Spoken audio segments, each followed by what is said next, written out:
મારી જિંદગીમાં ક્યારેય પણ પ્રોબ્લેમ આવે છે ત્યારે હું એને પ્રોબ્લેમની રીતે નથી જોતી. મને એમ થાય છે કે આ જે પ્રોબ્લેમ છે એમાંથી હું જે રસ્તો કાઢીશ એ કઈ રીતે કાઢીશ, એ મારા માટે એક રમત છે.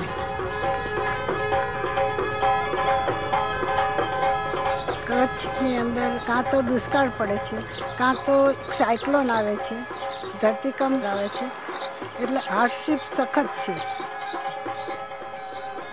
ભરતની અંદર કલર નાખે છે કે આ જે સૂકું છે એને પોતે કંઈક જીવંત બનાવવા માંગે છે.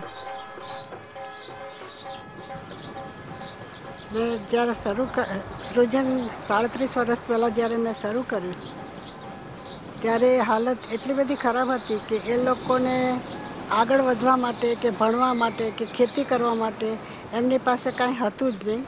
એટલે સારી એવી ગરીબાઈ હતી. એમની આવડત છે તે એક ક્રાફ્ટ છે, એ ક્રાફ્ટ જ એમની મદદમાં આવે છે. તૈયાર થઈ જાય એટલે આવી રીતે મેલો થાય. ધૂળ બહુ આવે છે ને. સૃજન આવ્યું પહેલાં એ લોકોની જિંદગીમાં ભરત ભણાયેલું હતું. એમાં રબારી જે સીમમાં જ્યાં આગળ ખાલી કેક્ટસ જ ઉગેલા હોય છે એટલે એ લોકોને કેક્ટસની અંદર આખી દુનિયા દેખાય છે. ખેતરમાં વીંછી હોય, થોર હોય, એટલે એની જે કાંઈ મોટીસ બનાવે છે એની અંદર કાંટા તો પહેલાં હોય જ છે. શરૂઆત આપણે ધાણેટી ગામ અને 30 જ બહેનોથી કરી, પણ એ જ્યારે આનું રિઝલ્ટ જે એમને ખૂબ મદદરૂપ થાય છે. જુદા જુદા ગામમાંથી મને મુંબઈમાં કાગળ આવવા માંડ્યા કે અમારા ગામમાં બહેનોને ખૂબ જ જરૂરિયાત છે, અમે ખૂબ તકલીફોની અંદર છીએ. એવી રીતે આસ્તે આસ્તે 114 ગામડાઓ તૈયાર થયા અને એ 114 ગામડાની અંદર આખો જે ફેલાવો થયો 500 કિલોમીટરના એરિયામાં સ્પ્રેડ થયું છે. ચંદાબેન, તમે ચંદાબેન કહો છો ને, અમે કાકી કહીએ કે અમારા માટે કાકી આવે ને એ કાકી છે ને ભગવાન જ ગણી લઈએ કે અમારી આવે છે. આજે આ મરૂન લેતા હતા, આમાં આપણે મરૂન લઈએ છીએ. આ ધંધો છે અને એમાંથી જલ્દી પૈસા કમાઈ લઈએ છીએ એટલે કંઈ ક્વોલિટીની જરૂર નથી એવું એમના મગજમાં એક વિચાર ફિક્સ થઈ ગયો હતો. જે વિચારને તોડી એટલે આપણે આ લેતા હોઈએ એની જગ્યાએ બીજામાં આ લેવાય. એમને પણ એમાંથી ખબર પડી કે ખરેખર આને આપણે સરસ ક્વોલિટી જો મેન્ટેન કરશું તો જ એની ઇજ્જત પણ થશે અને એના પૈસા પણ પૂરા મળશે.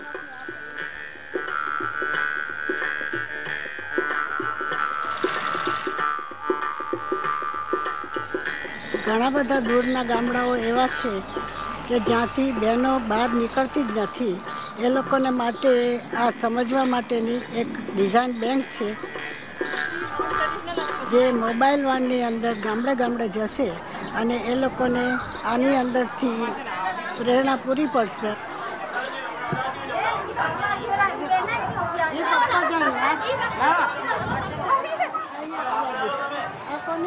અત્યાર સુધી આ કારીગર બહેનો જે પોતે ભરત ભરતી હતી ત્યારે એમને એમ લાગતું હતું કે પોતે જ ખૂબ સુંદર ભરત ભરી શકે છે, પણ જ્યારે એમને બધાના જુદા જુદા 14 કોમ્યુનિટીના ભરત જ્યારે જોયા ત્યારે એ લોકોને એકદમ આશ્ચર્ય થયું કે અમારા કરતાં પણ ઘણું સારું કરવાવાળા લોકો દુનિયામાં છે, કચ્છમાં જ છે. અને એ લોકોએ એવી ઈચ્છા વ્યક્ત કરી કે હવે આવું બધું જ અમને તું શીખવ.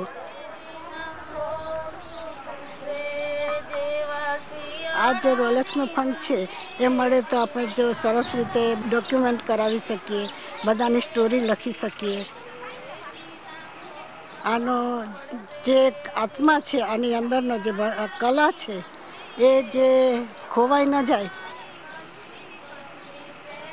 37 વર્ષના અનુભવમાં મેં જોયું કે આ કામ કરતાં કરતાં બહેનોની અંદર જે એક આત્મવિશ્વાસ, ડિગ્નિટી અને સાથે સાથે પોતે કમાઈ શકે છે એ એક વસ્તુ એ લોકો જે શીખી શક્યા અને ઘણા લોકો મોડેલ છે કે એનો ઉપયોગ કરી અને ઘણી જગ્યાએ જ્યાં જ્યાં જરૂરિયાત છે કદાચ આવતા વર્ષોમાં 200 થી 300 પણ થઈ જાય.